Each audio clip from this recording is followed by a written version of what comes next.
Alright, what is up, everybody? We are here in today's episode, or this week's episode of Hero Ranking. I will be ranking rogues, not aspect cards, hero specific cards, each one individually based on what it says, what it does for the pack in general, and we'll go on from there. Now, I am rating these cards based off the 4 encounters I played using each aspect against, who did I play? Ebony Maw. That's who it was. So please take that into account. Some of these cards may be better or worse in different scenarios. So this overall ranking will be against Ebony Maw, and these are my own opinions, so remember that as well. Let's move into this. First card is always the hero, and the files are not there. Okay, let's just grab those real quick. Booyah, there we go. The hero card. The hero I put is a 3. Jump over here. She's a 2/2/2, great stat line. Hero, X-Men, skin contact, action attached, touch to another character. You gain each of the attached character's traits until end of the round. Force response after the player phase begins. Find touch and set it aside. Hit points, hand size 5, hit points 11. Now, I just kind of gave her my overall average rating on heroes, which is a 3. The 2/2/2 is great stat line. And then skin contact or action, attach touch to another character. Once per round, her touched is her main, what's the word I'm looking for? Main meat to her cards, essentially. So you want to get that out there as soon as you can, whether it's a villain or the minion or even an ally or another hero if you're playing a multiplayer. So that's why she's a 3. Moving on to her alter ego, which I actually marked as a 2. That is not the alter ego card. There it is.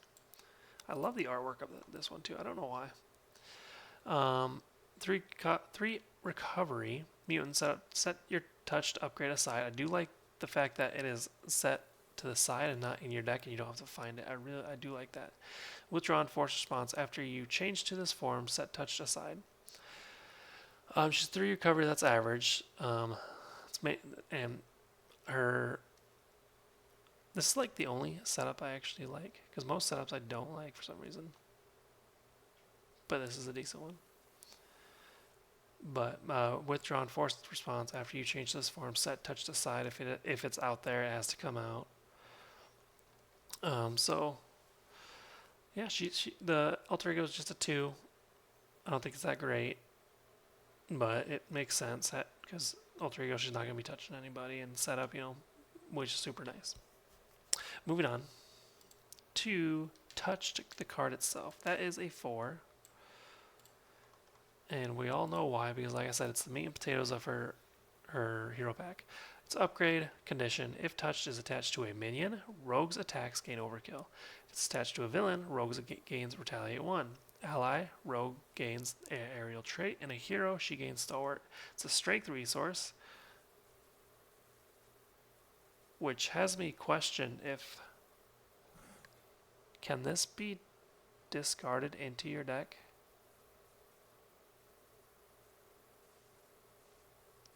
Because I can't think of a time where you'd reuse it as a resource.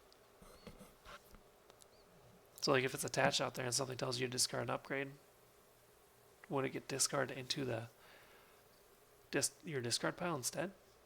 Oh, that's interesting. If anybody knows the answer to that, let me know in the comments below. That'd be awesome. Anyways, this is a 4, like I said, mainly because it's the meat and potatoes of her hero pack, and it can give you get the choice of whatever you want as long as these options are out there. So the villain is always going to be out there. Pretty sure you can't put it on another. Can you put it on yourself? Because you're technically a hero? I don't think you can, because that'd be kind of weird. But it doesn't say you can't. Anywho. But 4, because all these are awesome. Especially Retaliate 1, that was very helpful against Ebony Maw. Yeah, 4. Moving on to Gambit. Gambit is a 3. He's a 3-cost ally, 2/2/3. Gambit enters play with 3 charge counters on him. Interrupt. When Gambit attacks, remove 1 charge counter from him. Deal 1 damage to an enemy. Wild resource. Now, this was kind of jumping between 2 and 3 for me. And mainly because 3-cost allies, I don't like 3-cost allies that much. Especially hero specific allies. But yeah, he's got a 2/2/3 already. So that's actually a good stat line, which I think is worth 3. And then it actually adds on to more because you get to add an extra damage every time he attacks. And he can do this all 3 times of his health. And it doesn't have to be the enemy he attacked. He could attack a minion and then deal 1 damage to the villain if they have tough, or vice versa if need be. So, yeah, this is why it's a 3. It could possibly bump up to a 4 in later games if I'm able to get him out there. So, yeah. Alright. Rogue's Jacket is next, which is this one. That is actually a 2. Now, I'll tell you why. 1 cost upgrade, Rogue's Jacket. While touched is attached to a friendly character, Rogue gets +1 thwart. When it's attached to an enemy character, Rogue gets +1 attack. Now, the reason it would be a 3 because of all the benefits, right? Whether it's attached to a friendly or enemy, because you get a benefit no matter what. It's a 2 because every time it was in my hand, even though it's cheap, I had better cards in my hand, better hero-specific cards in my hand. So I wanted to play those instead of this. That is why, at least during this encounter with Ebony Maw. This is why it's ranked as a 2. It may be higher the more I can get it up to the table, but I think she has better cards in her kit that do a lot more than what this is capable of, I think. Even though being able to have these each round, each player phase is really nice. Moving on to Going Rogue. Going Rogue is a 4. 2-cost event. Superpower Thwart. Hero action. Remove 3 threat from a scheme. If Rogue has Aerial, remove 2 additional threat. Retaliate. Confuse an enemy. Stalwart. Draw 1 card. It's a mental resource. Now, with Ebony Maw, he didn't really have any minions. So he always had the touched on him, so it was always confusing the enemy. And in Marvel Champions, I just love confusing the enemy because I am a Justice player. Now, but it's also a 4 because 2-cost event, you already remove 3 threat, but then you have 3 options to choose from. Especially at the start of your turn, you have touched and you can put it on wherever you want. So you can look at this card and be like, okay, so if I put touched on here, I can do this with this card. This is why it's a 4. It's very universal. Is that the word I want? Adaptable? Probably both. So yeah, I think this may be with the Southern Cross as well. We move into that one. Southern Cross. This one is also a 4. 3-cost event. Attack superpower. Deals 6 damage to an enemy. If Rogue has Aerial, deals 2 additional damage. Retaliate. Stun the enemy. Stalwart. Draw a card. It is a physical strength resource. This is essentially the same thing. It costs 1 more, but I mean you are doing 6 damage. So this is a 4 because it is so adaptable and I already forgot the other word I said. Adaptable to wherever you want to place touch, as long as it's in your hand. So very good card. Very good card for her kit. Moving on to Energy Transfer. I completely forgot. Okay. Energy Transfer is a 3. 2-cost event superpower. Hero action. Attach touch to a character other than Rogue and deal 2 damage to that character. Heal 2 damage from Rogue and ready her. You gain each of the attached character's traits until the end of the round. Energy resource. Now, one thing I had on this, if you haven't put touched out onto a character yet, are you allowed to play this because it's not out there yet? I assume so. That's how I played it, but I want to know if if that is not how, like if it's supposed to be out there and then you play this to put it on someone else. But this is a 3 because you deal 2 damage, heal 2 damage, and you can ready. Very good card for very little. Now this card can go well with the jacket if you have it out there, because you can attack for 3, deal 2 damage, and attack for 3 more. So that's, math hurts, 8.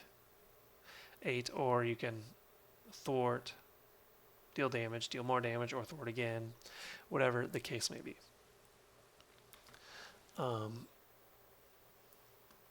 Yeah, that's why this is a 3. Moving on to what's next. Bulletproof Bell. Bulletproof Bell is also a 3, correct? Yeah. 1 cost event. Defense superpower. Hero interrupt defense. When an enemy with touch attached to it attacks, prevent all damage from that attack and gain a tough status card. Physical strength resource. It's 3. It's 1 cost to essentially defend all attack and gain a tough status. So this card is basically paying for 2 defenses. Paying for 2 defenses. Yeah, that makes sense. For only 1 card. Well, 2 cards if you count this. Very good card. It should be up to a 4. Why did I mark it as 3? I don't know. But here we are. I think it's because depending on what you have in your hand, if you want to play this to defend or not. That's probably what it's like. If you want to keep your cards to pay for like Southern Cross in the next turn, then yeah, I can see why you want to play this. Moving on to the final card, yeah. Superpower Adaptation. Okay, so this one is actually a 1 for me, because I did not play it at all while I played Ebony Maw. 0 cost event. Superpower, hero action. If touch is attached to a friendly character, search its owner's discard pile for an event that belongs to the same classification as that character on any specific aspect or basic. Add that event to your hand. Mental resource. Now, this was going to be a 0, but I still had to think. I think no, when I do these, no cards are going to be a 0, because each card is made for a specific purpose, and this one I think is more based off multiplayer. Now, if I didn't take that into consideration, it would be a 0, because I guess I can think of some specific moments where I would use it. But at least during Ebony Maw, touch was basically on Ebony Maw the entire game. Never once did I put it on an ally. Maybe once, actually. That may have been during my leadership game. But this is ranked as a 1 because I was thinking about it as a multiplayer card, because you can touch your other hero and pull a card from their deck to play, which is, I think, is pretty sweet. So that being said, that is all of a Rogue's hero cards in her pack. So all 17, 18 cards. So overall, out of 10, I gave her 7.5 out of 10. Very good. I think that's average ranking. I think 7 is actually average for the system that I'm going about. I can't wait to play with her again in different scenarios and see how the other cards favor. Please let me know in the comments what you think of her cards, which one you think is higher, which one you think should be lower, if you think this should be way higher in solo play. Let me know, or if you think some cards should be lower in multiplayer or something like that, please let me know. And also, please like and subscribe. It really helps the channel, and I like knowing that people are enjoying my content. It's really nice to see, really nice to hear. If you would like to know when I post stuff or go online on Twitch, those links are in the details below, or you can just look on those platforms for ZiggyZ55, and I should pop up with my icon, which hasn't changed. Other than that, have a wonderful evening, and we will see you next time. Deuces.